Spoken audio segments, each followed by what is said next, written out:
James T. Licavoli, born Vincencio Licavoli, August 18, 1904, November 23, 1985, also known as Jack White or Blackie, was an American mobster based in Cleveland, Ohio, and one of the earliest organized crime figures to be convicted under the Racketeer-Influenced and Corrupt Organizations Act, RICO Act. Early life. Vincencio Licavoli was born in St. Louis, Missouri on August 18, 1904, the third of four children of Dominic and Girolamo Licavoli. They emigrated to the United States from Sicily and eventually settled in St. Louis. In St. Louis, James Licavoli along with his cousins, Peter and Thomas also known as Yini, were members of the Russo Gang. On October 6, 1926, Licavoli was shot in the leg and arrested after a wild chase and shootout with St. Louis police. Though he had fired on the police, Licavoli was charged merely with carrying a concealed weapon, and even that charge was dropped. On August 9, 1927, on the outskirts of Chicago, Licavoli survived a one-way ride that claimed the lives of his friends, Anthony Shorty Russo and Vincent Spicuzza. Licavoli then went with his cousins to Detroit where, as part of the Detroit Mafia, they wrested control of the city's rackets from the self-destructing Purple Gang, previously dominant in Detroit. There, he was convicted of bootlegging and served a stint at Leavenworth. Upon his release, he joined his cousins in Toledo, where they had moved to avoid heat from the murder of a crusading anti-mafia Detroit radio broadcaster, Jerry Buckley. The Licavolis and their cousin, Leo Lips Moseri, did not remain in Ohio for long. 5 members of the gang including Yanni were arrested for the murder of a popular Toledo bootlegger. Peter Licavoli returned to Detroit and regrouped, his force retaining the original Purple Gang title. James Licavoli went on the lam and hid in Pittsburgh where he stayed with up-and-coming mob boss, John Sebastian LaRocca. Moved to Cleveland, one of many in the Licavoli family to become involved in organized crime, James Licavoli first arrived in Cleveland in 1938. There he became good friends with Jimmy, the Weasel, Graciano and Tony Dope Delzentier. Among their exploits at the time, they teamed up to rob Northeast Ohio gambling halls. In 1940, Licavoli was made into the Cleveland crime family and quickly established control over illegal gambling and the vending machine industry in the neighboring cities of Youngstown and Warren, Ohio. During this period, Licavoli was a suspect in the murders of Jim Mancini and gambling slot czar Nate Weisenberg. In 1951, Licavoli was called before the U.S. Senate Committee on Organized Crime, known as the Kefauver Committee. Licavoli refused to answer any questions. Rise to power. By 1970, James Licavoli had become known as the King of the Hill, Murray Hill, Little Italy. He never married and remained a lifelong bachelor. He lived with a 70-year-old roommate who was also a bachelor and worked as a carpenter. Since his income had never been declared, he was even able to draw a monthly Social Security check. Licavoli had been called Blackie while he was growing up in Collinwood. Now he was known in the mob as Jack White, an ironic reference to his swarthy complexion. Despite his immense wealth, he had a reputation for being cheap and occasionally foolish to the point of embarrassment. Once at a local mall, he was detained by store detectives for switching the price tags on a pair of pants. After hearing about his background, the department store manager declined to prosecute. Another time, he was caught using slugs on machines. He also used stolen credit cards on vacations. In 1976, longtime Cleveland family boss John Scalish died, leaving control of Cleveland's lucrative criminal operations, specifically the city's Teamsters Union locals, up for grabs. Licavoli was Scalish's logical successor, and he became boss of the Cleveland crime family. Cleveland mob war. During this time, Licavoli had to deal with Irish gangster Danny Green trying to take control of rackets in Cleveland.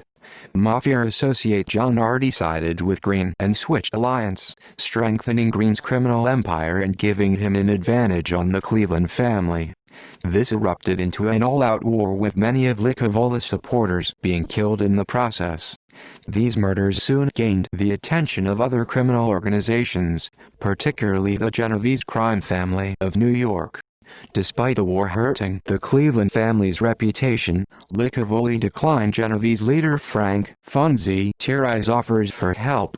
He feared that the Genovese family would try to muscle in on Cleveland's criminal operations if he accepted.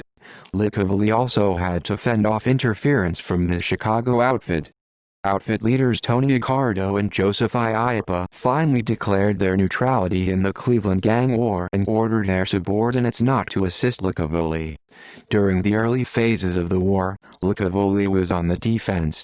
Although no attempts were made on his life, many of Licavoli's men and associates were killed in the war.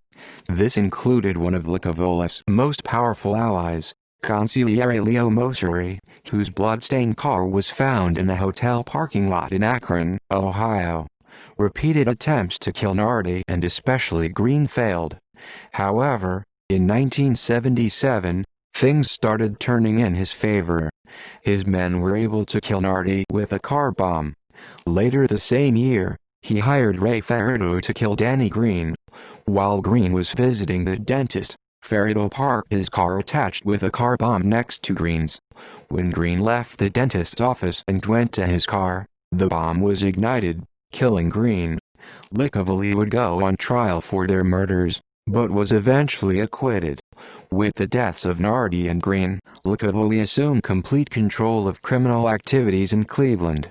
Under Licavoli, the Cleveland Syndicate successfully infiltrated the Federal Bureau of Investigation's FBI Cleveland branch. They accomplished this by bribing a female clerk to update them on organized crime investigations and provide the identities of government informants. In a later conversation with lifelong friend and FBI informant Jimmy Fradiano, described in Fradiano's biography The Last Mafioso, Licavoli commented, "Jimmy, sometimes, I think this fucking outfit of ours is like the old Communist Party in this country. It's getting so that there's more fucking spies in it than members." Downfall. Fradiano soon became alarmed that Licavoli would discover he was an informant, so he quickly made a deal with the FBI to testify against numerous Mafia members so that he could be entered into the witness protection program. With Fradiano's help, the FBI closed the leak in their Cleveland office.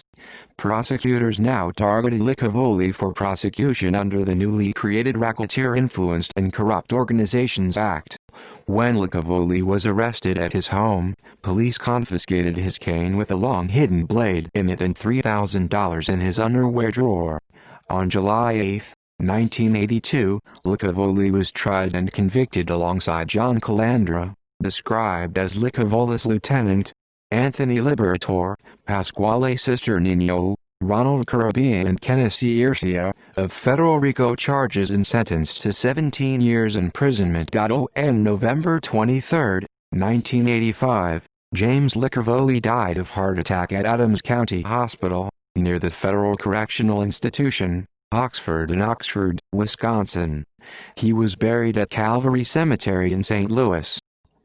In popular culture, Licavoli was portrayed on screen by actor Tony Lobianco in the movie Kill the Irishman.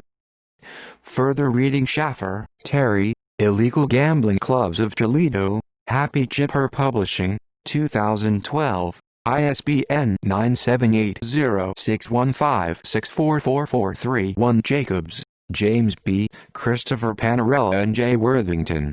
Busting the Mob. The United States vs. Cosa Nostra. New York, NYU Press, 1994. ISBN 0-8147-4230-0. Neff, James. Mobbed Up. Jackie Presser's High Wire Life in the Teamsters, the Mafia, and the FBI.